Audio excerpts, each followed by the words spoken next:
boleh kita bangga, tapi tidak cukup dengan kebanggaan itu. Mari kita kembalikan lagi bahwa memang Asia pusat kebudayaan umat manusia. Seperti zaman yang pernah dilakukan oleh nenek moyang kita, mengangkat Asia menjadi tempat yang bisa menyebarkan baik itu keagamaan maupun budaya-budaya yang lain untuk umat manusia sedunia sampai hari ini.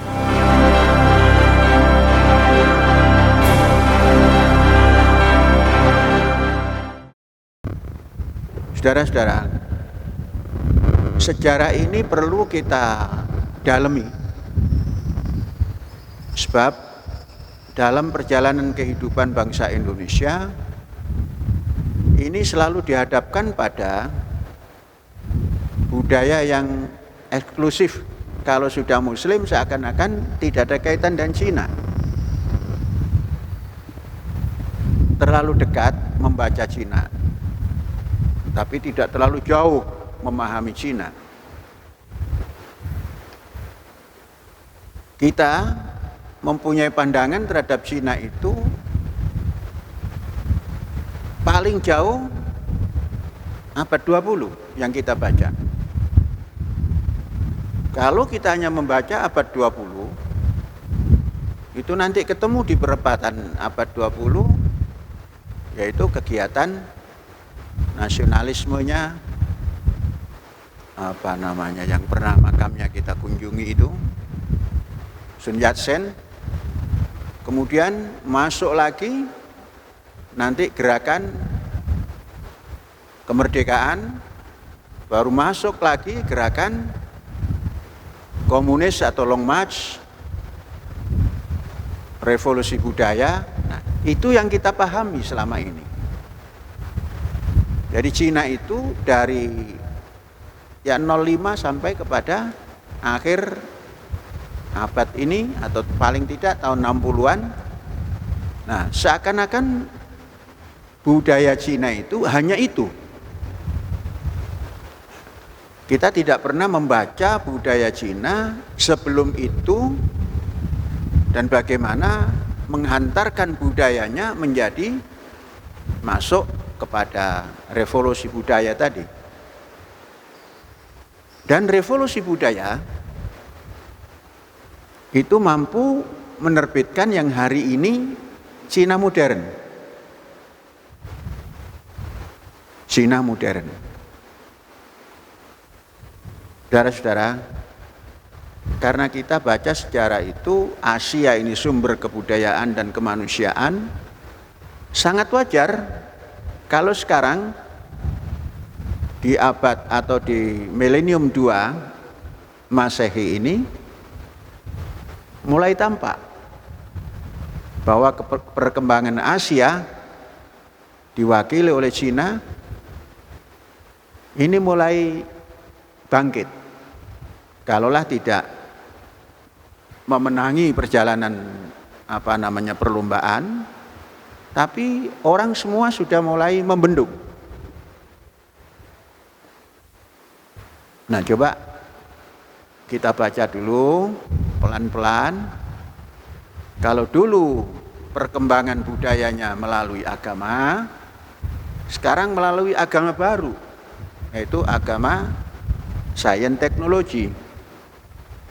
Agama sains teknologi masuklah Cina hari ini menjadi wakil Asia yang oleh orang Asia juga ditakuti. Mengapa?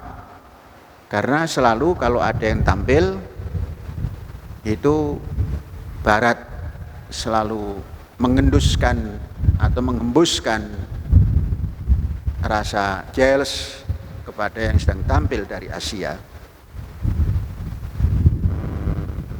Contoh kita di Indonesia ini, setiap melihat Cina tidak akan lupa kepada Mao Zedong yang komunis. Padahal hari ini Cina bajunya sudah bukan baju komunis lagi. Kelakuannya sudah bukan kelakuan komunis lagi. tapi sudah kelakuan sains teknologi.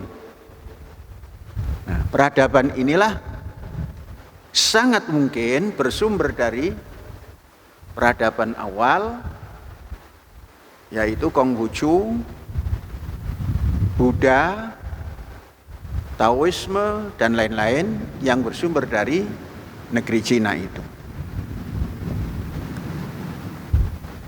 Coba perhatikan, kalau negara-negara barat mau mendagangkan produknya, dia membentuk agen.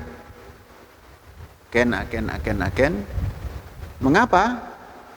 Karena memang orang Asia bukan orang Eropa. Ada dana peruntukan untuk agen-agen. Coba dilihat Cina. Cina itu persis Yahudi zaman dulu, berdiaspora kemana-mana. Tidak ada batasan Cina itu. Di mana tempat, di situ ada Cina. Tatkala Cina masih komunis, Cina menjadi agen daripada produk-produk Jepang, produk-produk Jerman, produk-produk Amerika, produk Italia, produk negara-negara barat. Tapi begitu Cina tampil, semua produk Cina, agennya adalah orang Cina yang berdiaspora itu. Makanya sangat rendah biaya untuk pembentukan agen-agen yang ada di dunia. Ini kelebihan budaya. Bandingkan dengan kita yang masih terlalu sederhana. Kita mempunyai produk, andaikan kita tinggal di Malaysia, belum tentu mau memasarkan. Malu, macam-macam. Tapi Cina tidak. Siapa yang merasa orang Cina jadi agen produk Cina. Asal made in Cina yang jual orang Cina. Nah, ini budaya daripada Konghucu, agama Taoisme, Konghucu, Konfusius. Nah, India juga hampir seperti itu. Tapi tidak mengalahkan budaya Cina. Budaya Timur Tengah lain lagi, kecuali Yahudi. Yahudi karena memang sudah berdiaspora, maka punya pengalaman setumpuk dan sensitivitas yang tinggi, maka jadilah pengetahuan orang Yahudi. Mungkin karena kita ini belum punya pengalaman setumpuk, bangsa Indonesia ini.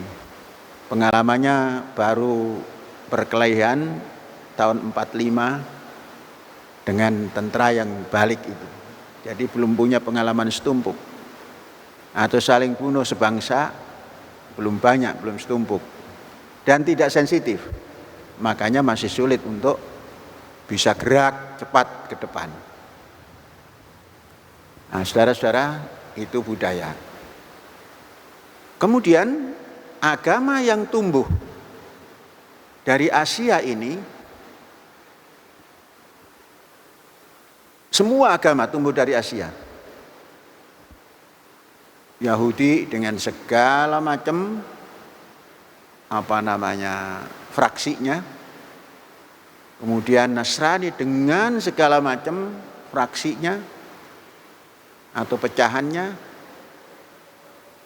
kemudian Islam dengan segala macam, kemudian Hindu, Buddha, Konghucu dengan segala macam. Ini diambil, diadopsi, diinternalisasi oleh orang-orang Eropa, Afrika, dan Amerika maupun Serikat maupun Latin. Semua memeluk agama dari pusatnya Asia ini. Baru nanti ada reformasi-reformasi. Contoh Kristen menjadi ada Protestan dan lain-lain, itu dari Eropa. Tapi ujung atau akar daripada budaya agama semua dari Asia. Kalau kita boleh bertanya, mengapa sumbernya dari Asia, kok sepertinya yang maju non Asia? Kalau ditengok daripada peradaban keagamaan. Orang Islam belajar Islamologi di Kanada, atau di Jerman, atau di negeri Belanda. Orang Jawa, budaya Jawa dipelajari, Javanisasi itu dipelajari di negeri Belanda. Kita belum bisa menampilkan pengajaran baik Islamologi, Javanisme, dan lain-lain di negeri kita. Kemudian yang lain-lain, sekarang ajaran yoga. Yoga itu identik dengan apa yang dikerjakan oleh orang-orang Buddha. Itu semua dimiliki orang di seluruh dunia hari ini.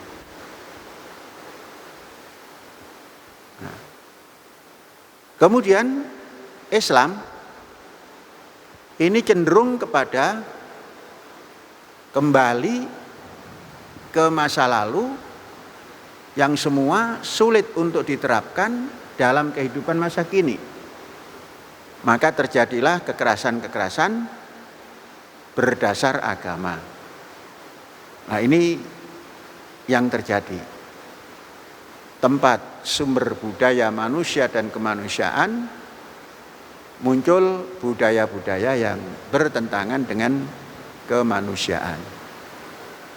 Maka seakan-akan Amerika lah yang memiliki budaya Islam yang baik, budaya Nasrani yang baik, sehingga istilah terorisme itu diarahkan pada Islam yang ada di Asia ini. Tapi andainya itu dibantah, memang ada yang bisa dibantah, tapi banyak yang tidak terbantahkan. Karena rujukan daripada orientasi berpikirnya sudah tidak seperti yang lain-lain. Maka saudara-saudara, kalau kita berbudaya dan kita kenal sumber budaya manusia dan kemanusiaan itu dari Asia, maka boleh kita bangga, tapi tidak cukup dengan kebanggaan itu. Mari kita kembalikan lagi bahwa memang Asia pusat kebudayaan umat manusia. Seperti zaman yang pernah dilakukan oleh nenek moyang kita, mengangkat Asia menjadi tempat yang bisa menyebarkan baik itu keagamaan maupun budaya-budaya yang lain untuk umat manusia sedunia sampai hari ini. Wallahu a'lam bishawab. Alhamdulillahirabbil alamin. Merdeka.